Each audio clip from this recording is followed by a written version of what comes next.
Olá, meu amigo, minha amiga.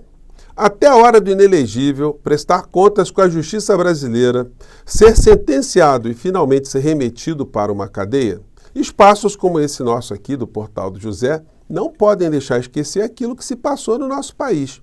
Nós todos temos dever ético, moral, jornalístico, de cobrarmos todos os dias as instituições aqui no nosso país para que cumpram os seus papéis perante a Constituição brasileira. E a principal instituição é comandada pelo Procurador-Geral da República, o senhor Paulo Gonet, que hoje, numa entrevista concedida pelo inelegível à revista Veja, está sendo chamado, nas entrelinhas, de omisso, de paspalho, de palhaço ou simplesmente de cúmplice, que estaria coonestando todas as desonestidades do inelegível e da sua Orcrim. Será que isso vai ficar barato assim mesmo? Ele vai disputar as eleições, como ele está dizendo, não vai recair nenhum tipo de acusação, nenhum tipo de punição sobre a cabeça da criatura? Pois bem, é isso que está sendo espalhado pela rede bolsonarista extrema-direita aqui no nosso país. Mas nada como termos esse nosso espaço aqui para fazer um contraponto e revelar algumas situações que estão acontecendo também nas entrelinhas e também de forma muito direta. Vou conversar com vocês sobre o que está acontecendo, mas antes de mais nada, é sempre muito importante convidar você que está chegando agora ao nosso portal, ainda não é inscrito, ainda não nos conhecia, para que você se inscreva aqui conosco, que conheça também os nossos outros vídeos, venha participar das nossas atividades, prestigie o nosso portal, sempre mandando seu comentário, dando seu joinha, e se puder, venha também para o nosso clube de membros. Você aqui é muito bem-vindo e muito bem-vindo. Então, vamos aqui aos nossos temas, né? Começando aqui com essa situação aqui, né? A coluna da Carla Araújo, do UOL. Exército indicia coronéis por carta com teor golpista feita em 2022. Então, gente, é um fato um tanto ou quanto inédito, né? Porque raramente se viu o Exército punir os seus quadros por algum tipo de comportamento político no pós-64. Tentaram, inclusive, pegar o Bolsonaro, mas ele acabou escapando quando ele tentou montar um atentado que mataria pessoas aqui no Rio de Janeiro. E, como o grande covarde que é, ele sempre negou que a escrita que foi conferida ali como sendo dele, num croquis, num esquema, fez com que ele escapasse na bacia das almas ali no final da reta, né? Mas agora, os 37 militares que assinaram um manifesto e mandaram para o Paulo Figueiredo, mandaram para uma série de pessoas, essas figuras agora serão responsabilizadas cada um numa medida. Esperamos todos que os autores intelectuais dessa carta recebam uma punição muito maior, né? Que fiquem ali, de fato, sejam expulsos das Forças Armadas. É o mínimo que se espera, embora tenhamos essa distorção absolutamente inaceitável de pessoas que são expulsas da corporação, continuam a receber salários como, aliás, as suas esposas, né, recebem salários, os seus proventos, como se eles tivessem morrido. É quase uma premiação para a bandidagem. Existem situações absolutamente iníquas, inaceitáveis, de militares que participaram de crimes sexuais, de assaltos, e são expulsos da corporação, mas continuam recebendo vencimentos, né? É uma questão que o Brasil precisava discutir bastante. Bom, fazendo aqui um pequeno parênteses, gente, eu quero agradecer mais uma vez a todos vocês que estão votando no nosso portal, lá no concurso do IBEST. Estamos entre os 3 primeiros, tem uma pessoa da extrema-direita lá, que está disputando também, o Reinaldo Azevedo, e o nosso portal. Então, vou deixar o link para você prestigiar e você compartilhar com seus amigos, mande pelo WhatsApp ali, para a gente vencer essa batalha também, que vai ser muito legal, né? Bom, vamos seguir aqui nosso papo. Bolsonaro diz que planeja registrar candidatura em 2026. O TSE que decida. O ex-presidente Jair Bolsonaro afirmou em entrevista à revista Veja, publicada hoje, que planeja fazer o registro de sua candidatura para as eleições de 2026 no último momento. Ou seja, ele acha que não vai recair nada sobre ele. Ele não está nem levando em consideração somente as condenações no Tribunal Superior Eleitoral, não. Ele acha que não será condenado criminalmente, porque se ele for condenado criminalmente, como será, o efeito reflexo é a perda de direitos políticos. Até porque alguém que está preso não pode disputar cargo eletivo, como acontece, por exemplo, nos Estados Unidos, naquela democracia que é uma coisa absolutamente ilógica, uma coisa absolutamente antidemocrática, se a gente for olhar na essência da palavra, né? Mas isso aí vai ser assunto para um outro encontro nosso. Outra matéria aqui no Poder 360, Bolsonaro diz que pretende disputar 2026. O candidato sou eu.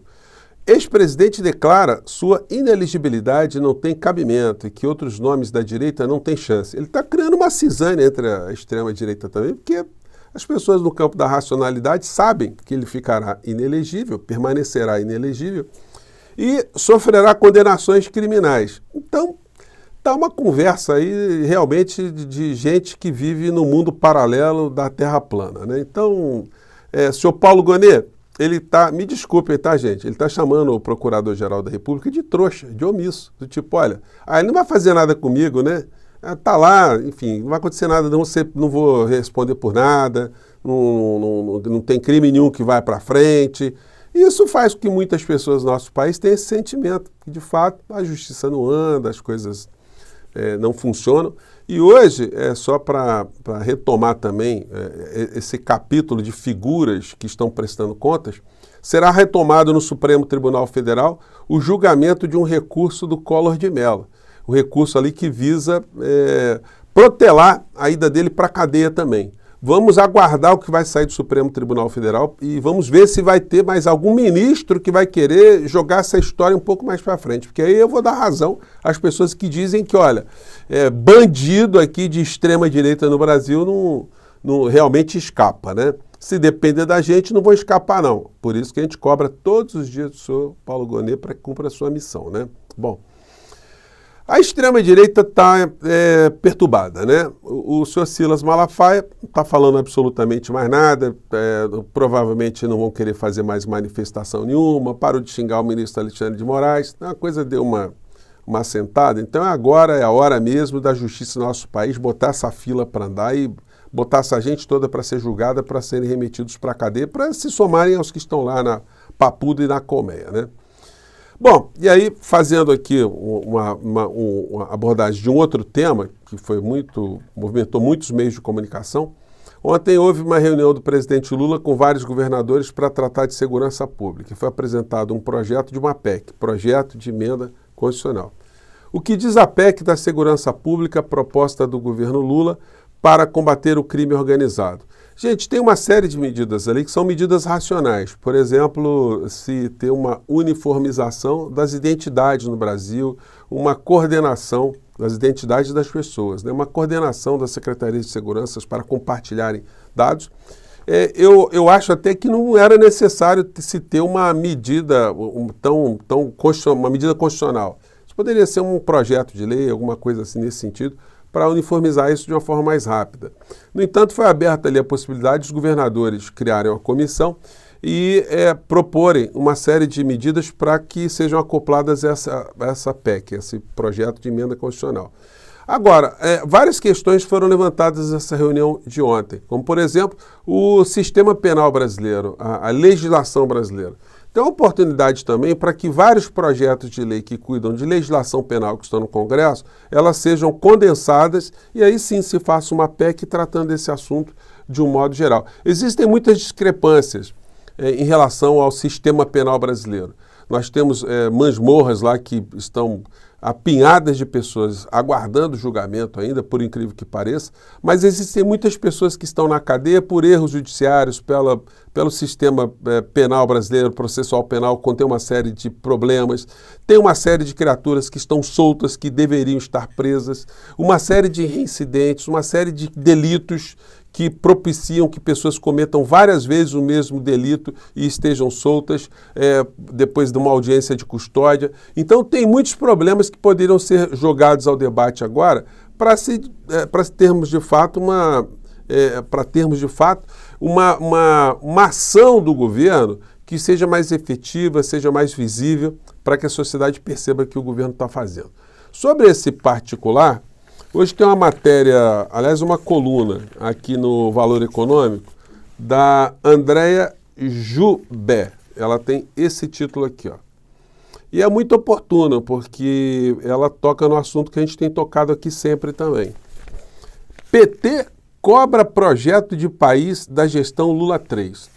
Porque eu já conversei com vocês, né? A direita, todo mundo sabe o que eles têm de proposta. Na verdade, são antipropostas, porque eles fazem sempre o discurso do medo, do pânico moral, a negação do avanço de pautas progressistas. Então, eles funcionam ali como figuras histéricas distraindo a sociedade. E quando se pergunta qual o projeto de país do governo Lula, fica uma coisa abstrata. Todo mundo tem uma ideia, mas ninguém sabe exatamente um projeto, alguma coisa que seja visível, algo que seja uma meta, que seja uma utopia para se perseguir. Então, a matéria da Andréa Joubert diz o seguinte: diante do recado das urnas ao partido, alas do PT intensificaram as cobranças internas para que o presidente Luiz Inácio Lula da Silva dê uma espécie de cavalo de pau na gestão atual, a fim de apresentar aos brasileiros um projeto de país de longo prazo que contemple grandes obras estruturantes e um modelo arrojado de sistema educacional para vigorar na próxima década. Esse projeto de país seria financiado com antecipação das receitas do pré-sal e da Petrobras, estatal responsável pela venda do óleo e gás produzido no pré-sal. Atualmente, 75% da nossa produção de petróleo. Então, tá vindo até tarde, né? Por que essa cobrança não veio logo na transição do governo Lula? Agora, com 2 anos, o PT está acordando, a direção do PT está acordando, os parlamentares estão acordando, que nós não temos esse projeto para ser apresentado para a sociedade, para atrair energias positivas, atrair pessoas para o sonho, para o engajamento. Então, mas antes tarde do que nunca, né? Para finalizar o nosso papo aqui, nós já comentamos com vocês, né, que o desemprego no nosso país está caindo, isso é um indicador muito importante, mas ao mesmo tempo que os indicadores estão importantes, nós estamos diante também de um início de sabotagem, início não, né, continuidade de sabotagem. Os jornalões, gente, eles querem que o povo se exploda. Então eles estão forçando a mão aqui em cima do Haddad e do presidente Lula, evidentemente, para que haja um corte de gastos, que eles chamam com educação, saúde, aposentadoria. Então, uma coisa absolutamente infame, não se fala em cortar juros. Então, a matéria diz que opções para o corte de gastos. Medidas incluem alterar despesas obrigatórias e redesenhar políticas com abono e seguro-desemprego. Ou seja, está se mirando mais uma vez o trabalhador, o pobre, o aposentado, o estudante, o professor, o pai que quer ver os seus filhos com uma melhor educação. E todas essas propostas dos grandes veículos de comunicação do mercado de atrofiar qualquer tipo de melhoria para a sociedade brasileira, transforma o nosso país simplesmente numa colônia, ou aprofunda o papel de colônia no nosso país. Porque sem investir maciçamente em educação, ciência e tecnologia, gente, o que o Brasil será sempre? Apenas um lugar para fornecer grãos para o mundo e carne para o mundo e fazer com que o nosso país aqui fique sempre dependente, a gente não consiga ter nossa soberania? Então, são situações que se relacionam e que merecem todos os dias estarem em debate. É o que nós tentamos fazer aqui no nosso portal e certamente estamos conseguindo ter muito sucesso com muita gente como você aqui no nosso portal. Para fechar, eu quero mandar aqui um grande abraço para os inscritos aqui no nosso portal do José. Deixa eu pegar aqui, gente que prestigia aqui o nosso portal e que merece uma menção especial. A Maria Sueli Figueira, que está inscrita recente agora no Clube de Membros, o Roosevelt Batista, João Carlos Souza, o Alice Dornelas, Alexandre Vence, Carlos Godoy, Guerino Anjos Correia e Rita 2022. A todos vocês, o meu grande abraço e mais tarde a gente volta, tá bom? Até lá, tchau!